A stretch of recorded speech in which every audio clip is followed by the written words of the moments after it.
नमो बुद्धाय मित्रांनो, तुम्ही कधी विचार केला आहे का की आपल्याकडे सर्व काही असूनही आपण आनंदी का नाही? आजच्या या प्रेरणादायी कथेत आम्ही तुम्हाला एक सुंदर शिकवण सांगणार आहोत, जी गौतम बुद्धांच्या मार्गदर्शनाने उलगडली आहे. चला तर मग आनंदाचा रहस्य समजून घेऊया. एका गावात एक श्रीमंत व्यापारी राहत होता. त्याच्याकडे प्रचंड संपत्ती होती, सोने, चांदी, घर, शेती आणि नोकरचाकर. तरीही तो कधीच आनंदी नव्हता. त्याला नेहमी वाटायचं की अजून काहीतरी मिळालं पाहिजे, तेव्हाच तो समाधानी होईल. एके दिवशी त्याला कळलं की जवळच्या जंगलात गौतम बुद्ध आले आहेत. त्याने ठरवलं की तो बुद्धांकडे जाईल आणि त्यांना विचारेल, सत्य आनंद कसा मिळवता येईल. व्यापायाचा प्रश्न. व्यापारी बुद्धांकडे गेला आणि म्हणाला, भगवंत, माझ्याकडे सर्व काही आहे, पण तरीही मला समाधान वाटत नाही. कृपया मला सांगा, मी आनंदी कसा होऊ शकतो. बुद्ध हसले आणि म्हणाले, मित्रा, आनंद शोधायला बाहेर जाऊ नकोस. मी तुला एक काम देतो.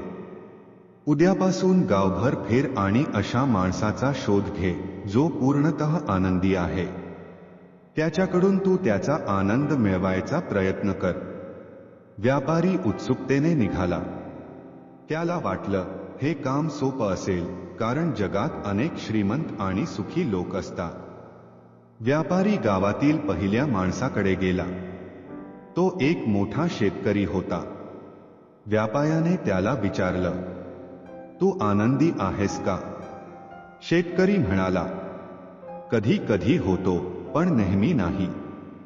मला अजून मोठी शेती आणि चांगली साधनं हवी आहे. तेव्हाच मी पूर्णतः आनंदी होईन. व्यापारी पुढे गेला. त्याने एका शिक्षकाला विचारलं, तुमच्याकडे ज्ञान आहे, त्यामुळे तुम्ही नक्कीच आनंदी असाल.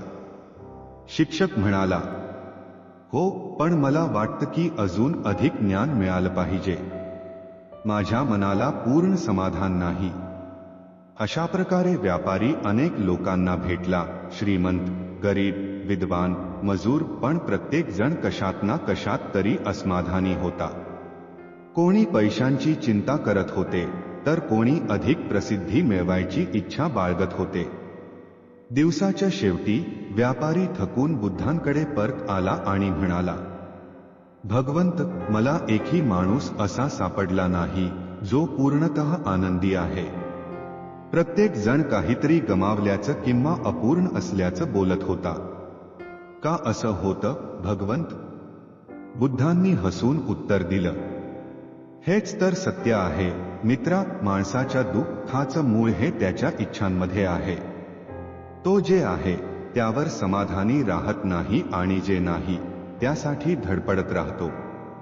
अशा परिस्थितीत आनंद मिळवणं अशक्य आहे. खरं समाधान म्हणजे स्वतःकडे असलेल्या गोष्टींसाठी कृतज्ञ राहणं आणि अतिरेकी इच्छांवर विजय मिळवणं. बुद्धांनी पुढे सांगितलं, मित्रा, आनंद मिळवण्यासाठी तुला एक प्रयोग करायचा आहे. तुझ्या संपत्तीचा एक छोटासा भाग घे आणि तो अशा लोकांना दे ज्यांच्याकडे काहीच नाही. व्यापारी बुद्धांच्या सल्ल्यानुसार गेला. त्याने गरिबांना अन्न दिलं, वस्त्र दिलं आणि जेवणाचं आयोजन केलं. तो हे करताना पहिल्यांदा थोडा साशंक होता, पण जेव्हा त्याने गरजू लोकांच्या चेहऱ्यावर हसू पाहिलं, तेव्हा त्याला एक वेगळाच आनंद मिळाला.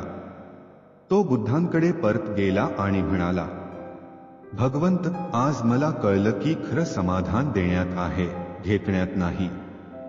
बुद्धांनी उत्तर दिलं, अगदी बरोबर. ज्या क्षणी तू मला हवन्या विचाराचा त्याग करतोस, त्या क्षणी तू आनंद अनुभवतोस. कृतज्ञता, दुसऱ्यांची सेवा आणि साधेपणा हेच आनंदाचे खरे मार्ग आहे. मित्रांनो, गौतम बुद्धांची ही गोष्ट आपल्याला शिकवते की आनंद हा बाहेरच्या गोष्टींमध्ये नाही, तो आपल्या दृष्टिकोनात आहे. इच्छांचा त्याग, कृतज्ञता आणि दानशीलता यामुळेच आपलं मन शांत होतं आणि खरं समाधान मिळतं. आनंद हवा असेल तर तुमचं मन सध्या असलेल्या गोष्टींसाठी कृतज्ञ ठेवा आणि दुसऱ्यांसाठी काहीतरी चांगलं करण्याचा प्रयत्न करा. मित्रांनो, ही कथा तुम्हाला आवडली असेल तर लाईक करा. तुमच्या मित्रमैत्रिणींसोबत शेअर करा ज्यांना या गोष्टींची गरज आहे. आणि अशा प्रेरणादायी कथा ऐकण्यासाठी आमच्या SR परकारे या YouTube चॅनलला सबस्क्राईबर करा. तुमच्या प्रतिक्रियांना नेहमीप्रमाणे आमचं स्वागत आहे.